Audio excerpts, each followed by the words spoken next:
नमस्कार मित्रांनो, कसे आहात सगळे. परत एकदा तुमच्या सर्वांचं मनापासून स्वागत आहे माझ्या अफोर्डेबल होम्स चॅनलमध्ये. तर मित्रांनो, सगळ्यांना एक खुशखबर आहे. सिडकोची 17,000 घरे जी लॉटरीमध्ये निघाली होती ते सिडकोच्या घरावर आता मोठी सूट देण्याचं डिक्लेअर केलेलं आहे. तर बऱ्याच कालावधीनंतर लोकांच्या आंदोलनाला यश आलेलं आहे. तसेच आमदार विक्रांत पाटील असतील, माननीय उपमुख्यमंत्री एकनाथ शिंदे साहेब असतील, त्यांनी जी परवा बैठक घेतली आणि घरांच्या किमती कमी करण्याचा योग्य निर्णय राज्य सरकारने घेतला आहे. सिडकोच्या घरांच्या किमती 10% कमी करण्याचा महत्त्वाचा निर्णय राज्य सरकारने घेतलेला आहे. या निर्णयामुळे सिडकोच्या आर्थिक दुर्बल घटक असो, इकॉनॉमिकली विकर सेक्शन असो किंवा लोअर इन्कम ग्रुप, कमी उत्पन्न गट असेल LIG मधील, या वर्गातील सुमारे 17,000 घरांच्या किमती घटणार आहेत.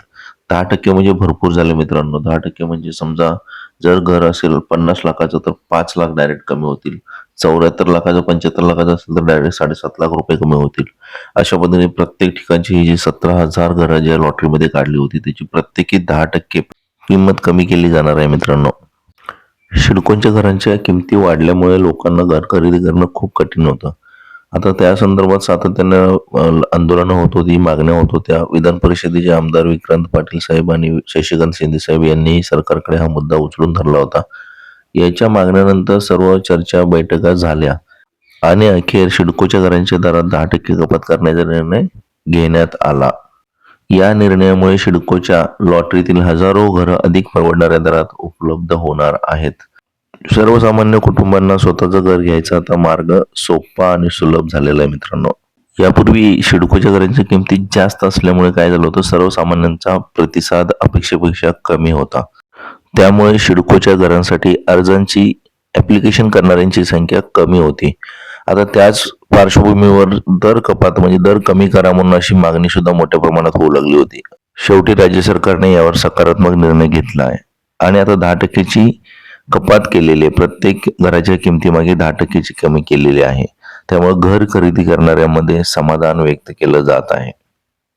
सिडकोने नवी मुंबईमधील विविध लोकेशनवरती घरांच्या विक्रीसाठी माझे पसंतीचे सिडकोचे घर ही योजना जाहीर केली होती. मात्र काय झालं, या योजनेसाठी बुकिंग शुल्क भरणाऱ्यांच्या अर्जदारांची संख्या 26,000चा टप्पाही गाठू शकली नव्हती. कारण सिडकोच्या घराच्या किमती जरा जास्तच वाटत होत्या. कारण खाजगी बिल्डर सुद्धा त्याच जवळपास रेटच्या आसपास घरं विकत होती आणि यांची सुद्धा जर सिडकोची घरं सुद्धा सर्वसामान्यांसाठी बनवलेली असताना जर ती किमतीपेक्षा जास्त वाटू शकत असतील म्हणून लोकांनी अर्जदार प्रतिसाद कमी दिला होता. 26,500 घरं असून सुद्धा फक्त 21,399 अर्जदारांनीच बुकिंग शुल्क भरलं होतं. आता ही लॉटरीची सोडत जी होती ती 19 फेब्रुवारी 2025 रोजी मुंबईतील यशवंतराव चव्हाण प्रतिष्ठानमध्ये सोडत पार पडली होती. त्यामध्ये 19,518 अर्जदारांना घरं मिळाली. उर्वरित 1,881 अर्जदारांना घरं देण्याचा निर्णय सिडकोने घेतला होता. मात्र जास्त किमतीमुळे काही अर्जदारांनी घरं नाकारल्याचंही समोर आलं होतं. आता दरात 10% किमती कमी झाल्या असल्यामुळे सिडकोच्या घरांना आता लोकांचा, सर्वसामान्यांचा पुन्हा चांगला प्रतिसाद मिळेल अशी अपेक्षा सिडकोकडून व्यक्त केली जाते, सर्वसामान्यांकडून व्यक्त केली जात आहे. तर मित्रांनो, कसा वाटला व्हिडिओ मला कमेंट बॉक्समध्ये नक्की सांगा. काही शंका असल्यास मला कमेंट बॉक्समध्ये विचारा, मी त्याचं उत्तर देईन. परत एकदा सर्वांना मनापासून जय महाराष्ट्र.